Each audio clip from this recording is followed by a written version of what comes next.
À l'intention des pays frères africains qui croient tirer leur épingle du jeu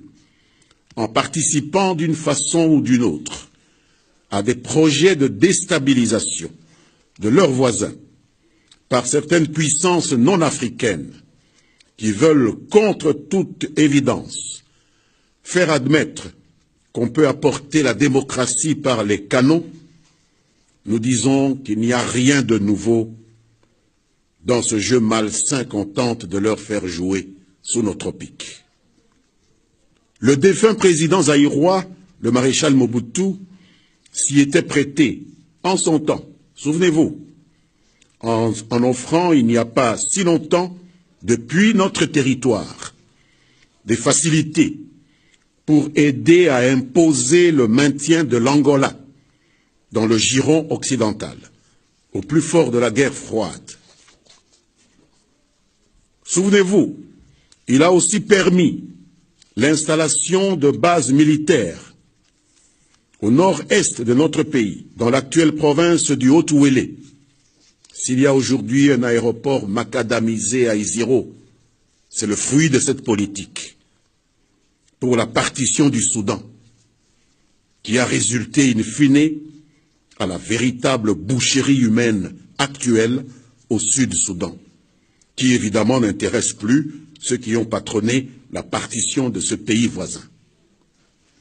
L'on se souvient également que le maréchal avait même envoyé la fine fleur des forces armées zaïroises de l'époque intervenir aux côtés d'un des belligérants dans le conflit rwandais au début des années 90, qui a dégénéré avec le génocide de 1994, de triste mémoire. Tout cela dans l'espoir naïf de tirer une quelconque rétribution substantielle pour lui-même et pour son régime. On sait de quelle manière il a été jeté, tel un Kleenex, dans les poubelles de l'histoire, après avoir été usé, utilisé par ceux-là même qui lui faisaient croire qu'il était leur partenaire de prédilection. Mesdames, Messieurs, ces expériences malheureuses, très récentes, devraient inspirer la génération actuelle des dirigeants africains à comprendre ce qui suit. Premièrement, les États n'ont que des intérêts, ils n'ont pas d'amis. Deuxièmement,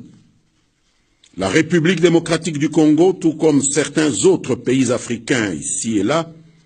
connaissent certes des problèmes,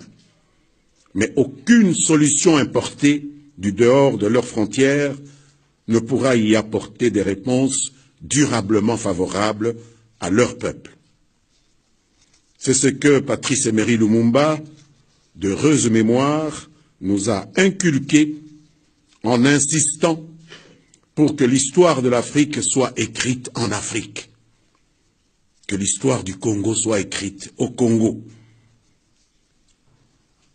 par les Africains, par les Congolais, et non à Bruxelles, à Paris, à Londres ou à Washington. Troisièmement, les pays africains qui se hasarderont à servir de tête de pont ou de sous-traitants à des stratégies extérieures hostiles à la République démocratique du Congo, élaborées ailleurs, seront toujours payés en monnaie de singe, en plus de la résistance farouche du peuple congolais à laquelle ils devront s'attendre, parce que nous en avons maintenant les moyens. Quatrièmement, l'Union africaine et la Conférence internationale sur la région des Grands Lacs sont les seuls cadres de concertation et d'élaboration des politiques communes aux États membres. Il ne serait pas de bonne politique de s'en servir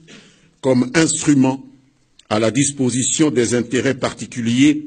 de ceux que nous, États membres de ces organisations régionales et sous-régionales, désignons, pour coordonner le temps d'un mandat, nos actions au nom et pour le compte de tous les 10 États membres, et pas au nom et pour le compte de leur propre régime. Plaise au ciel que la position sur la situation en République démocratique du Congo dont a parlé le président français soit celle définie par ces organisations régionales et sous-régionales en plein accord avec la République démocratique du Congo elle-même, qui de ce fait ne pourra que la soutenir, et non pas celle particulière aux 2 États membres cités par M. le Président Macron dans sa déclaration. Si tel n'est pas le cas, le peuple congolais s'assumera, comme par le passé, car la sagesse africaine nous apprend, je vous le répète, je vous l'avais dit ici une fois, que si l'on voit un lion débordé de gentillesse à l'approche d'un troupeau de brebis, il faut s'en méfier, car cela n'est pas l'expression de l'amour qu'il éprouverait envers le troupeau, mais plutôt celle d'un appétit vorace, dissimulé derrière un simulacre de compassion qui cache mal sa réputation de prédateur. Et lorsqu'un prédateur se met à jouer au vigile ou au protecteur dans la proximité de la bergerie, il revient au berger de redoubler de vigilance. Les Congolais ont donc tout intérêt d'aiguiser davantage le sens de leur patriotisme pour ne pas retomber dans ce piège de l'allégorie du lion. Ici, le piège de ceux qui, depuis certaines capitales occidentales, font semblant de jouer au médecin perpétuel au chevet de leur patient éternel,